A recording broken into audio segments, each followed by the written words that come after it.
السلام علیکم دوستو، کیسے ہیں آپ سب؟ امید کرتی ہوں خیریت سے ہوں گے۔ اللہ پاک آپ سب کو اپنے حفظ و امان میں رکھے اور آپ کا روزہ، آپ کی عبادت قبول کرے، آمین ثم آمین۔ عرش کی عظمت۔ حضور نبی کریم صلی اللہ علیہ وسلم نے فرمایا کہ معراج کی رات جب میں عرش کے قریب پہنچا تو ارشاد خداوندی ہوا کہ اے میرے حبیب آگے چلے آؤ۔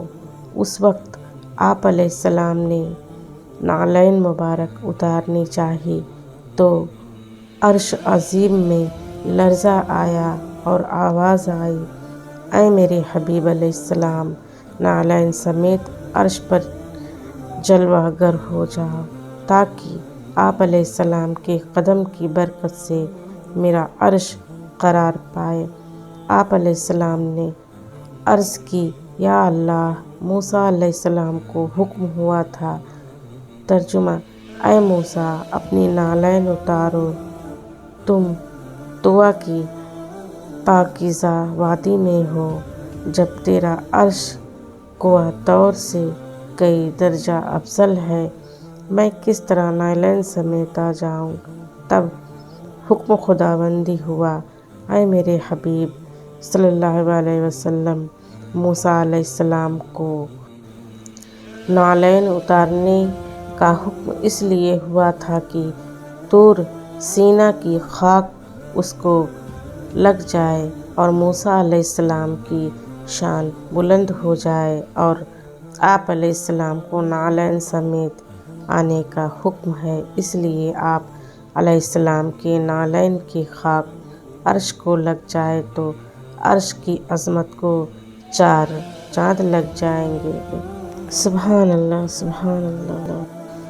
جس گھر میں پرندوں، جانوروں اور چیونٹیوں کو رزق ملتا ہے، اس گھر سے کبھی رزق ختم نہیں ہوتا۔ بسم اللہ الرحمن الرحیم۔ کیا آپ جانتے ہیں؟ سوال۔ ایک مرتبہ حضور صلی اللہ علیہ وسلم نے صحابہ کرام سے پوچھا، ایک درخت ہے جس کے پتے نہیں گرتے، ہمیشہ ہی پھل دیتا ہے اور وہ مسلمان مرد کے مشابہ ہوتا ہے، وہ کون سا درخت ہے؟ جواب۔ جب دیکھا کہ کوئی بھی جواب نہیں دے پا رہا تو آپ صلی اللہ علیہ وسلم نے خود ہی جواب دیتے ہوئے فرمایا، وہ کھجور کا درخت ہے۔ حضرت خضر علیہ السلام کو خضر کیوں کہا جاتا ہے؟ جواب۔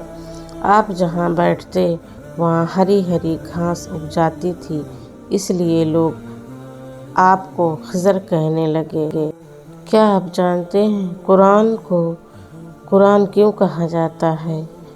جواب۔ قرآن کو قرآن اس لیے کہتے ہیں کہ یہ سارے اولین و آخرین کے علم کا مجموعہ ہے۔ دین و دنیا کا کوئی علم ایسا نہیں جو قرآن میں نہ ہو۔ کیا آپ جانتے ہیں؟ سوال۔ حضرت یونس علیہ السلام کو نگلنے والی مچھلی کا کیا نام تھا؟ جواب۔ حضرت یونس علیہ السلام کو نگلنے والی مچھلی کا نام نجم تھا۔ یہ مچھلی بڑے سر والی اور پوری کشتی کو نگلنے کی صلاحیت رکھتی تھی۔ ایک نبی کی چند روز کی صحبت بابرکت کی وجہ سے وہ مچھلی جنت میں جائے گی۔ کیا آپ جانتے ہیں؟ سوال۔ حضرت عمر فاروق رضی اللہ عنہ تعالیٰ بچوں سے کون سی دعا کرواتے تھے؟ جواب۔ حضرت عمر فاروق رضی اللہ تعالیٰ عنہ مدینہ منورہ کے بچوں سے اپنے لیے کہتے کہ دعا کرو عمر بخشا جائے۔ رسول اللہ صلی اللہ علیہ وسلم نے ارشاد فرمایا، جس گھر میں قرآن پڑھا جاتا ہے وہ آسمان والوں کو ایسا دکھائی دیتا ہے جیسا کہ زمین والوں کو ستارے دکھائی دیتے ہیں۔ کیا آپ جانتے ہیں یاجوج ماجوج کا خاتمہ کیسے ہوگا؟ جواب۔ دیوار توڑنے کے بعد یہ زمین میں خوب قتل و غارت گری کریں گے، یہ سب قیامت کے قریب ہوگا۔ حضرت عیسیٰ علیہ السلام ان کے لیے ہلاکت کی دعا فرمائیں گے تو اللہ ان کی گردنوں میں کیڑے پیدا فرما دے گا، جس سے یہ فوراً مر جائیں گے۔ پوری زمین پر ان کی لاشوں کی بدبو پھیل جائے گی۔ ایک خاص قسم کے پرندے ان کی لاشیں اٹھا کر جہاں خدا چاہے گا پھینک آئیں گے۔ یوں یاجوج و ماجوج کا خاتمہ ہوگا۔ سجدے بیکار نہیں جاتے، اللہ کو کیے گئے سجدے کبھی بیکار نہیں جاتے، اور تمہاری بے دھیانی اور نہ چاہنے کے باوجود پڑھی جانے والی نماز کا تو ثواب بہت زیادہ ہے، کیونکہ تم خود سے لڑ کر شیطان کو مات دے کر نماز پڑھتے ہو۔ ہر نماز کے لیے تمہیں محنت کرنا پڑتی ہے۔ نفس اور شیطان سے لڑنے کے لیے ایسے میں کیے گئے سجدے کیسے بیکار جا سکتے ہیں؟ سبحان۔ بہت خاص ہوتی ہیں وہ زبانیں جو قرآن کی تلاوت کرتی ہیں، بہت خاص ہوتی ہیں وہ جوانیاں جو قرآن سیکھنے میں گزرتی ہیں، بہت خاص ہوتی ہیں وہ آنکھیں جو قرآن سنتے ہوئے آنسو بہاتی ہیں، بہت خاص ہوتے ہیں وہ لوگ جو قرآن کے احکام کے مطابق ڈھلنے کی کوشش میں لگے رہتے ہیں۔ مکہ والوں نے چاند کے 2 ٹکڑے ہوتے دیکھا تو کہا محمد صلی اللہ علیہ وسلم نے چاند پر جادو کر دیا۔ پتھروں کو کلمہ پڑھتے دیکھا تو کہا کہ جادو کر دیا۔ بدر کے موقع پر فرشتے دیکھے مگر کلمہ نہ پڑھا۔ جنگ خندق میں شکست کھائی مگر ایمان نہ لایا۔ لیکن جب آپ صلی اللہ علیہ وسلم بیت اللہ کا دروازہ پکڑ کر فرمایا جاؤ میں نے تم کو معاف کیا، تو سب جوک در جوک کلمہ پڑھ کر مسلمان ہو گئے۔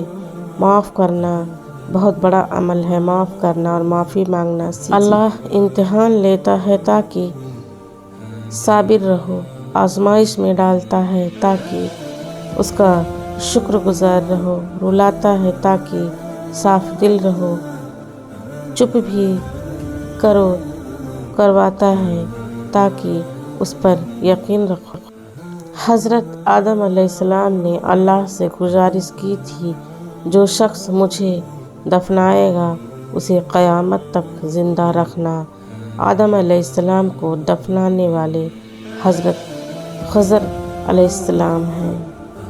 اگر ویڈیو پسند آئے تو اسے لائک، شیئر اور سبسکرائب واچ کرنا نہ بھولیے، ضرور سے کیجیے، اور کہیں غلطی ہو تو آپ مجھے کمنٹ باکس میں ضرور بتائیے اور اپنے پیارے پیارے کمنٹس بھی ضرور ڈالیے۔